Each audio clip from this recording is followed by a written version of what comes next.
ամենացավալին այստեղ այդ փաստն է, որ Մոսկվան կարողանում է այստեղ գտնել որոշակի թվով մարդիկ, որոնք իրենց անվանում են մեծամասնություն, բայց իրենք իրենց խաբում են, որտեղ իրենք բացարձակապես մեծամասնություն չեն, շատ ավելի իրենք շշտակի ոչ թե մեծամասնություն չեն, այլև շատ ավելի իրենց շարքերը նոսրանում են։ Գիտեք, այս ընթացքում դուք ասում եք, այս վերջին մի քանի շաբաթը շատ բացահայտ լյուստրացիա տեղի ունեցավ, որտեղ փողոց դուրս եկան այն մարդիկ, ում իրենց իսկ կողմնակիցները անվանել էին խորը անասուն, անվանել էին էշ, ում պատրաստվում էին ավտոբուսներում պայթեցնել, պատերի տակ գյուլել,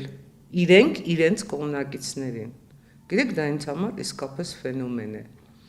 Ավելին, փորձում էին հետո էլ նրանց ընտանիքներին փոխհատուցում կտանք։ Եկեք հասկանանք, իսկ այդ կոչեր անողների հարազատները այդ ավտոբուսներում չէին լինելու։ Արդյոք այդ մի քանի կոպեկ փոխհատուցումից իրենց երջանիկ էին զգալու։